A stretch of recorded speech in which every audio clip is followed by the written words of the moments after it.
وبارك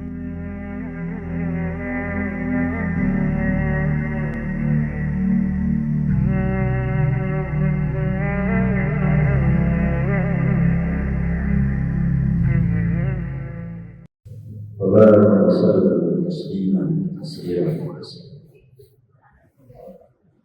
أما بعد، فقد قال الله تعالى في كتابه الكريم بعد أعوذ بالله من الشيطان الرجيم بسم الله الرحمن الرحيم من كان يريد العاجلة عجلنا له فيها ما نشاء يريد ثم جعلنا له جهنم يصلاها ومن أراد الآخرة وسعى لها سعيها وهو مؤمن فأولئك كان سعيهم مشكورا. وقال عليه الصلاة والسلام المؤمنون حيون لينون كالجمال الآدم إن كلا القول وإني وأنا شكر الاستناس وكما قال عليه الصلاة والسلام. Berbahagia kaum ibu hadirin yang senantiasa mengharapkan bisa bangunlah yang besar kita apa bagi yang berbahagia ini.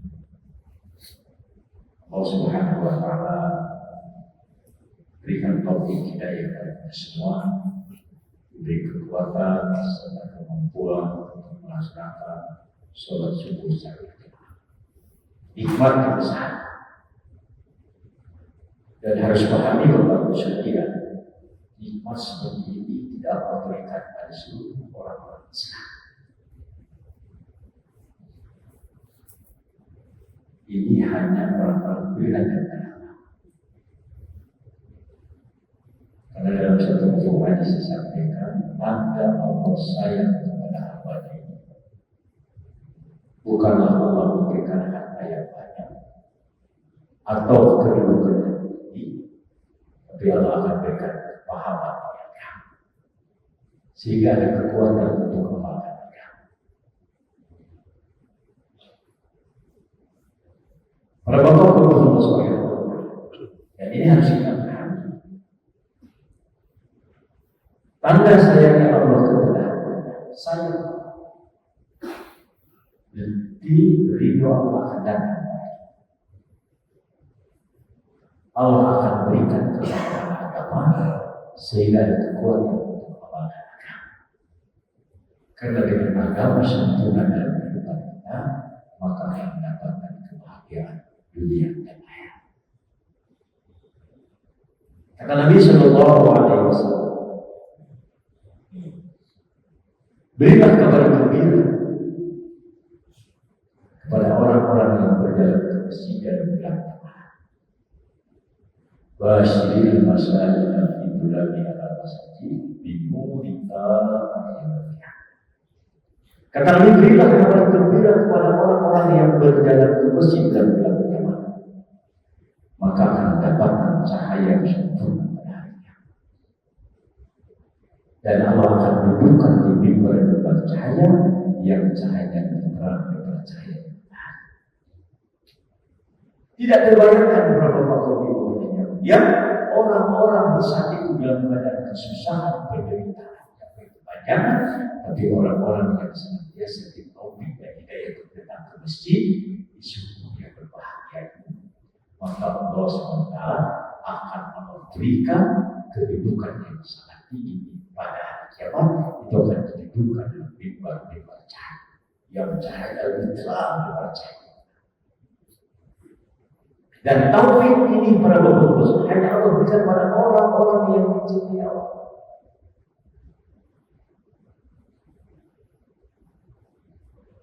Kata Nabi Sallallahu Alaihi Wasallam, tempat yang paling dicintai Allah di dunia ini adalah masjid, dan tempat yang paling dibenci Allah adalah masjid. Coba kita bayangkan, Allah tempatkan kita di tempat yang paling terbaik menurut Allah Subhanahu wa Ta'ala.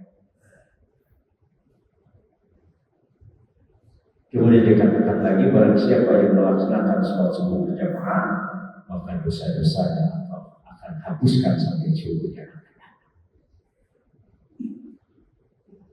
Katakan lagi kepada Nabi, barang siapa yang melaksanakan sholat di dua waktu yang mana sholat berdaya jannah, barang siapa yang melaksanakan sholat di dua waktu yang tinggi, kata ulama, sholat asar dan sholat subuh, maka dijamin masuk surga.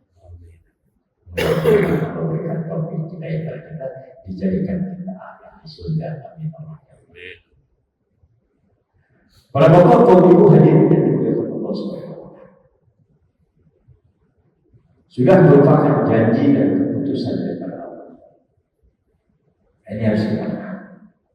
Sudah merupakan janji dan keputusan daripada Allah bahwa kebahagiaan dan kesuksesan seluruh manusia, baik di dunia maupun akhirat, hanya dalam pengamalan yang realisasi.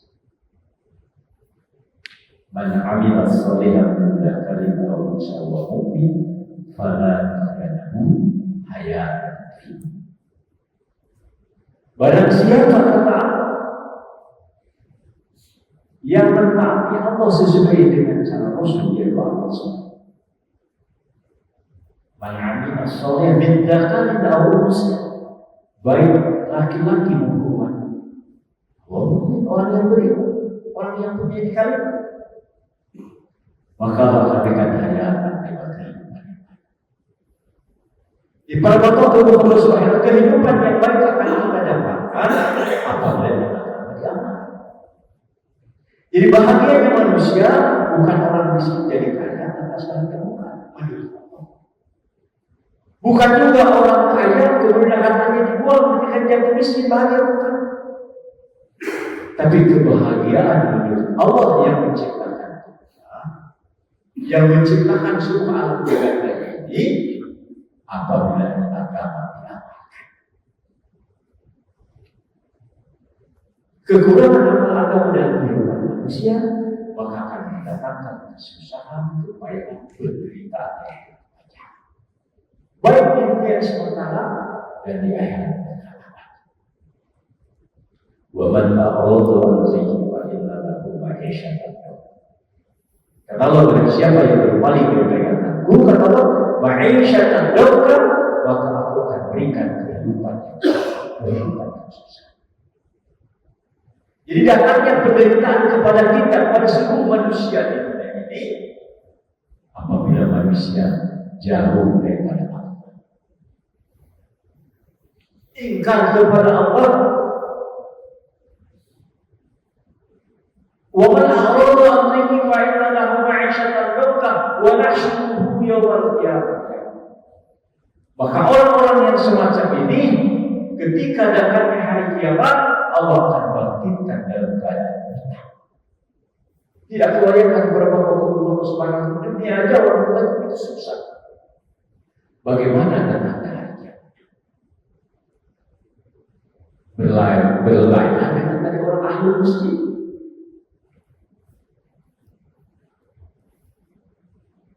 Allah akan bangkitkan dalam keadaan buta. Oh, Rabbi Tuhan sampai apa? Wahai Allah, kenapa saya dibangkitkan? Musim hujan juga pada Allah. Dalam keadaan buta pada dulu di dunia, saya melihat. Maka dijawab, Allah kadzalika ayatuna fanyasibaha wa kadzalika ayat. Ketika datang ayat-ayat kami ketika di dunia, ayat Allah disampaikan, kamu mengajukan seolah-olah tidak perlu, tidak guna. Maka kata Allah pada hari ini juga, aku akan melupakan kamu. Tidak terbayangkan berapa Allah Subhanahu wa Ta'ala yang menciptakan kita, yang menciptakan neraka, yang menciptakan surga, ketika kita tidak kenal dengan kita, celaka kita buat yang salah. Maka Allah Subhanahu wa Ta'ala di dalam ayat suci Al-Quran sudah dijelaskan, wahai orang-orang yang beriman, ya ayyuhalladzina amanu ittaqullaha haqqa wala tamutunna illa wa antum muslimun. Wahai orang-orang yang beriman, katalah bertakwalah kamu kepada Allah yang sebenar-benar takwa. Diulang. Dan ini merupakan rukun dan berkhutbah juga. Wasiat. Maka kata orang alim, ulama, kalau ketika khutbah Jumat tidak memakaikan wasiat takwa, maka batal Jumat. Maka diulang-ulang kita Allah wala tamutunna illa wa antum.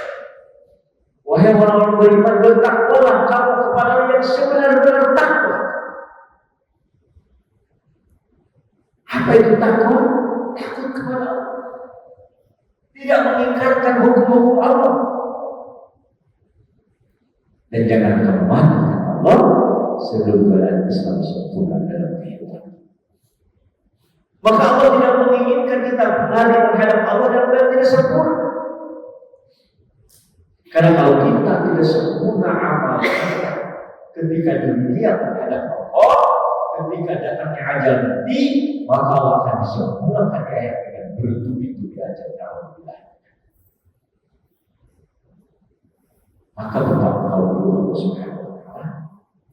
Perintah dari Allah supaya kita betul-betul dan sungguh-sungguh mentaati Allah Subhanahu. Kalau tidak, salah. Dunia bukanlah kehidupan. Kehidupan yang sesungguhnya adalah setelah kematian. Di dunia ada awal dan ada akhir, tapi di akhirat ada awal dan ada akhir. Kehidupan dunia yang sangat singkat. Dan sesingkat ini akan menentukan bahagia dan selanjutnya. Maka kalau kita bersungguh-sungguh di dunia, celakalah. Karena kalau Allah panggil kita hadap Allah tidak bisa lagi kembali. Maka Allah wanti-wanti wala tamutunna illa wa antum muslimun. Jangan kamu mati kembali sebelum keadaan Islam sempurna. Maka para bapak-bapak, mari kita sama-sama sisa umur yang sesingkat menggunakan wahyu itu. Kata Nabi, umur umat itu tidak jauh dari Nabi 63 tahun. Kita di sini ada yang sudah 20 tahun, ada yang sudah 20 tahun. Bagaimana singkat? Kalau sisa mungkin kita kalau umur 50 tahun, sisa 15 tahun, 13 tahun. Kalau satu hari dikurangi tidur aja 8 jam, sisa berapa? Kalau kita mengharapkan sholat sedikit, maka kalau kita tidak sungguh-sungguh sisa masa kita hari ini kepada Allah Subhanahu wa taala digunakan untuk buat amal yang dijauh, pasti kita akan salah. Dan penderitaan kata ulama yang pertama akan datang musibah dan itu apabila datang musibah. Tidak bisa diangkat. Kullu nafsin dha'iqatul maut, sesungguhnya yang pasti akan mengalami tentang maut siksa. Pak Ustaz tidak bisa mati, anak tidak bisa mati, suami tidak bisa mati, istri tidak mati. Hanya betul Allah saja yang berlaku pada saya. Maka tadi Allah pesan bertakwa kata dan yang kamu mati siapa dan maka harapan kita bahwa sebagai takwa yang diusahakan takut kepada Allah karena janji Allah Subhanahu wa taala dalam Al-Qur'an bahwa yang takutlah yaj'al makhrajan wa yarzuquhu min barang siapa yang bertakwa kepada Aku kata Allah, aku akan berikan jalan keluar kepada saya. Walaupun kita sulit datang sebelum maut, tapi kita jaga ahlul taqwa, Allah akan dibimbing oleh Allah Subhanahu. Mudah untuk mengucapkan la ilaha illallah. Kata Nabi sallallahu alaihi wasallam, "Man kana fi akhiri kalamihi la ilaha jannah. Barang siapa mampu di akhir kala mengucapkan kalimat la ilaha maka wajib bagi surga. Tapi kalau kita lihat berapa banyak orang ketika datang ke satu maut bisa ucapkan ini. Coba kita lihat saja bersama-sama. Apalagi lebih parah lagi banyak saudara-saudara meninggal di rumah sakit yang akan bisa lepaskan ucapan. Ini dulu juga kadang-kadang bisa lapas. Padahal kita Tuhan yang banyak. Maka para bapak-bapak banyak meraih ketakwaan. Karena satu-satunya jalan yang bisa menyelamatkan kita, yang bisa membantu kita dalam keadaan suatu maut, yaitu Allah SWT. Dan orang-orang yang yakin ahlul iman, Allah akan berikan jalan keluar dari segala kesusahan dan Allah akan berikan rezeki yang tidak sama-sama. Takwa kita lain, insya Allah pasti Allah SWT akan berikan jalan keluar dari kesusahan dan akan berikan rezeki yang tidak sangka. Kehidupan kita akan mendapatkan kebahagiaan dunia mana. Maka mari kita sama-sama gunakan sisa-sisa waktu yang sedikit ini untuk meraih ketakwaan kepada Allah SWT. Demikian para bapak-bapak saudara, kultur yang sesungguhnya. Mudah-mudahan apa yang baik berkenan kepada Allah SWT, salah silakan dari kuliah saya sendiri, saya berharap kepada Allah dan maaf kepada bapak dan ibu sekalian. Kita tutup dengan para hadis. Subhanallah wa bihamdika, asyhadu an la ilaha illa anta, astaghfiruka wa atubu ilaik. Assalamualaikum warahmatullahi wabarakatuh. Waalaikumsalam warahmatullahi wabarakatuh.